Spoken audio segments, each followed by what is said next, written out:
Alright, what's going on guys, and welcome back to the channel. Now today we're going to be doing car web browsing episode 2. Now I know it's been a long time since I've really touched the car web browsing series, but I thought I'd give it another chance. In the first episode that we did, we took a look at some auction cars, but I'm thinking this time around I'm actually going to take a little deep dive into Reddit and see if we can pull up some of the interesting cars that are currently on the internet. And if this is your first time joining the channel, welcome. But consider subscribing if you're looking for more car content just like this. But with that being said, I think we can get things started. So, car web browsing, episode 2. Let's get to it. And we're starting things off real strong with quite an eyesore. This is a Saab, Corolla, Audi, Acura, Honda, Toyota, Infiniti, Nissan, GMC, Mitsubishi, Mazda, V8, Oldsmobile, 4x4, Pontiac LE. What was that again? It's a Saab, Corolla, Audi, Honda, Toyota, Infiniti, Nissan, GMC, Pontiac, Acura, 4x4, Mazda, Mitsubishi, BMW, V8, LE. Oh, I forgot it's a Ford too. This car has somebody that drives it with multiple personality disorder. I think this car actually just suffers from it all the time. There's so many questions as to why somebody would spend this much time to actually put all these badges on here together. Because I want to tell you guys a story. There was a time where I bought a car for like 150 bucks. And I think it was like an old Civic or something like that. And on the back of the trunk, I swear to you that every single inch of that trunk was covered in stickers. And you don't even realize to remove these badges down the road is such a nightmare. So for somebody that is going to do this and they think that they're just being cool or whatever, this is a horrible thing to go through when you have to remove all of these if you ever want to sell the car. But that's all we got for here. Let's move on. This thing is such a meme that I think it's actually really cool. No joke, I've spent maybe a solid 2 minutes looking at this car just in the actual what the fuck am I looking at. This is the craziest thing that I have no words for. And it's going for $17,000. Who's going to pay $17,000 for this car? Who? Who in their right mind? Would you even take this for free? This looks like a reject from a Pimp My Ride episode that never got aired because they made this horrible abomination of what we're looking at right now. Like, just looking at this is giving me anxiety. And I love that they kind of go and have the Bentley Spirit of Ecstasy on the front. It's like the little logo or whatever jewel that sits on the front of the car, and it just looks like a giant golden turd. I don't even know what that is. It just looks decrepit in its state.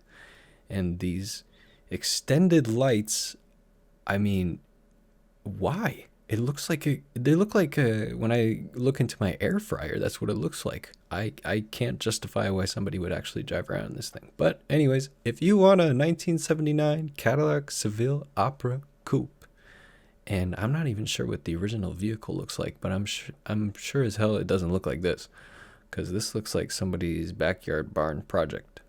But for somebody that wants it out there, you can finance this for $267 a month.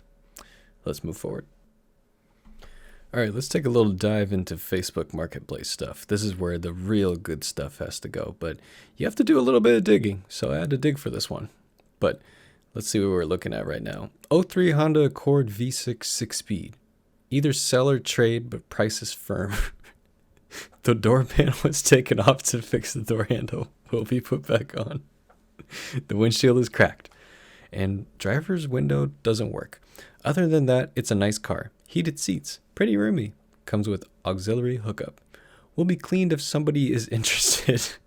Will be cleaned if somebody is interested. Posting to see if it catches any eyes. The reason I'm selling or trying to sell or trade is because I can't drive standard and need a 4-door. I tried and I'm in a position I can't sit around on it. Serious inquiries only. Oh my Jesus Lord.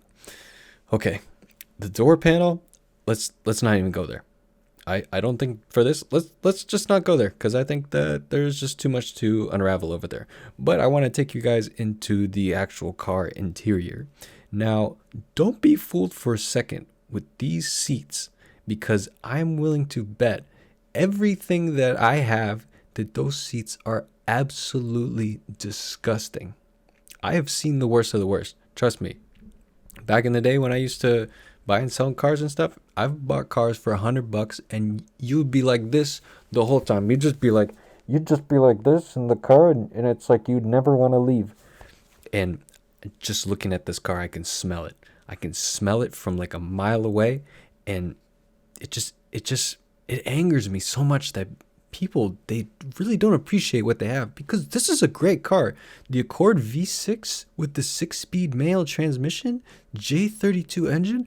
This is like one of the best engines ever. And Honda, one of the best transmissions ever too. In my opinion, maybe I'm a little biased because I like the Hondas, but trust me, this is a sweet ride. And you have gone and you have basically ruined it. And it doesn't matter how much stuff you clean on the surface, because there's stuff that's going to be buried so deep in the crevices underneath the chassis and things of this sort that's going to make this car stink forever. I wouldn't even touch this car even if you, well, I guess maybe if you gave it to me, but it says serious inquiries only. So I will be inquiring to leave this vehicle exactly where it sits. Before we get into the amount of garbage that is actually in this car, I want to take a moment and talk about the Chevy Prism. Now, this car is actually a Toyota Corolla for a lot of people that don't know. And these cars, I swear to you, are probably one of the most indestructible cars that I've ever seen in my entire life. I remember maybe about 3 or 4 years ago that somebody brought by a Chevy Prism. It was just like this.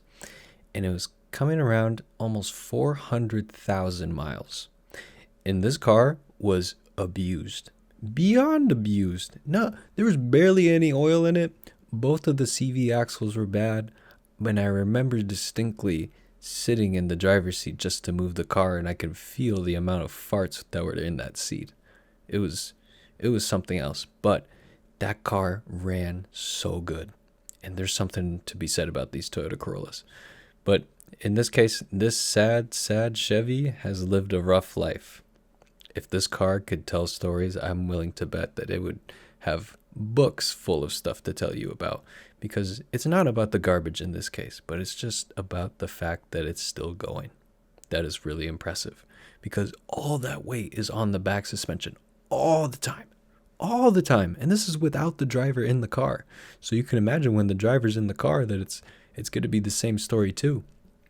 And as we see that it's even got the top box, and I bet you if you even just touch the padlock that is on that lock box, all this stuff would come flying out of it, because this is, after all, a garbage car. Poor thing. All right, now we're talking. This is something like right up my alley, because it's not about the car itself, but it's more of the attention to detail in this one. And what's cracking me up is the truck in the back is the same exact story. It's probably even worse. We should be actually talking about the truck, but now we'll talk about this car up in front. This looks to be some kind of Plymouth or Dodge, maybe from like the 90s. This is a total Econo ship box right now that has been turned into somebody's yard creation. And it looks like in the front that somebody sat there and they trimmed pieces of steel to make it look like it's got teeth. And honestly, this thing's pretty cool. I can't even hate on this thing. I think it's pretty cool for somebody that, probably got this thing for near as nothing is free. I mean, shit, if it runs and it drives, this is pretty cool in my book. I'm not sure what the ABG stands for, but I would love to see this car in maybe like a Lemons Rally or maybe a Demolition Derby. But the car is way too clean to be in a Demolition Derby. It's the body's really straight. So this would be a great Lemons rally car that you could just have a total hoot about. And the thing is, a lot of people think that you get a lot of attention in the supercars and things of that sort, but this thing will be a total eyesore wherever you go. Even though it might not bring the best type of attention, you're not going to have women jumping at you driving this car. But I mean, that doesn't really happen with supercars anyways. Most of the people that are going to be attracted to you are just going to be other dudes that really like your car. Sorry if somebody had to hear that out there, but that's the solid truth of what's happening. And not to be gender biased or anything, that can go for car girls too. But anyways, let's get away from this thing.